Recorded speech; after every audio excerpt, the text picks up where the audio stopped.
প্রশ্ন স্যার, আহত জুলাই যোদ্ধাদের পুনর্বাসন নিয়ে আপনার পদক্ষেপ কি? যেমন ময়মনসিংহ জেলা প্রশাসক নিজে থেকে এখন পর্যন্ত সরকারি কোনো বার্তা না দিলেও নিজে থেকে পুনর্বাসন প্রক্রিয়ার জন্য বেশ কিছু মেসেজ দিচ্ছে, যেগুলো আমাদের একটা প্রমাণিত আছে। আমাদের জেলায় স্যার আপনার পদক্ষেপ কি? দ্বিতীয় প্রশ্ন স্যার, আহত জুলাই যোদ্ধাদের নিরাপত্তা নিশ্চিত করতে হবে। আমরা দেখেছি গত 3 দিন আগেও আমাদের জুলাই যোদ্ধা এক ভাইকে আওয়ামী লীগের মতো দোষরা এখনো চোখ রাঙায় কথা বলছে। আমরা এই বিষয়ে আপনাকে অবগত করেছি।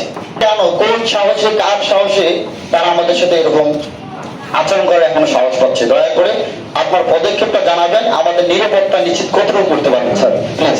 আহত জুলাই যোদ্ধাদের সকল হসপিটালে চিকিৎসা সেবা সহ প্রশাসনিক সকল প্রকার সুবিধা নিশ্চিত করতে হবে। আমরা যদি কোনো প্রকার আমাদের থানার যে ভাইয়েরা আছে কোনো সমস্যা করি, প্রশাসনিক ভাবে আমরা কিন্তু যেন থানায় গিয়ে কোনো হেনস্থার শিকার না হই। আপনার সদয় দৃষ্টি আকর্ষণ করছি, আপনি আপনার দৃষ্টিকোণ থেকে বলে দিবেন আমরা আহত জেলায় যদি কোনো সমস্যা নিয়ে যাই, আমাদেরকে যেন কোনো সমস্যার সম্মুখীন হতে না হয়। 4 নম্বর বিষয় স্যার, আসলে এই বিষয়টা জানি না বললে কেমন হবে। তো ঈদুল ফিতরে আপনারা আমাদেরকে একটা ঈদ সামগ্রী দিয়েছিলেন, যেটা আমরা প্রত্যাশা করি যে ঈদুল আজহাতেও আমাদের ভাইয়েরা আসলে সবাই সংগঠন অবস্থায় আছি, যেটা আপনার সবাই দৃষ্টি হয়, আপনি আমাদের ঈদুল আজহার উপহারের বিষয়টা একটু স্যার বলবেন প্লিজ। 5 নম্বর স্যার, 2024-এর গণঅভ্যুত্থানের জুলাই আন্দোলনে আহতদের সম্মুখ সারির সংগঠন ওয়ারিয়ার্স অফ জুলাই, যেটা আমাদের লালমনিরহাট জেলায় অলরেডি আমাদের কমিটি ঘোষণা হয়ে গেছে। আমরা আপনাদেরকে শাহবাগে আওয়ামী লীগ নিষিদ্ধ আন্দোলনের কারণে আমরা আসতে পারিনি স্যার, এর জন্য দুঃখিত। এই কমিটি হয়েছে লালমনিরহাট জেলায়।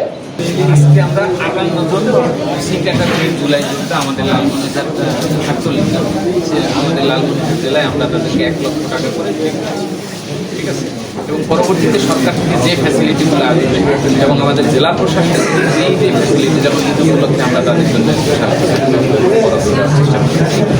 এই বিষয়গুলো যখন যে ধরনের ফ্যাসিলিটি তাদের বা দেওয়া যায় জেলা প্রশাসন, আমরা সবসময় তাদের পাশে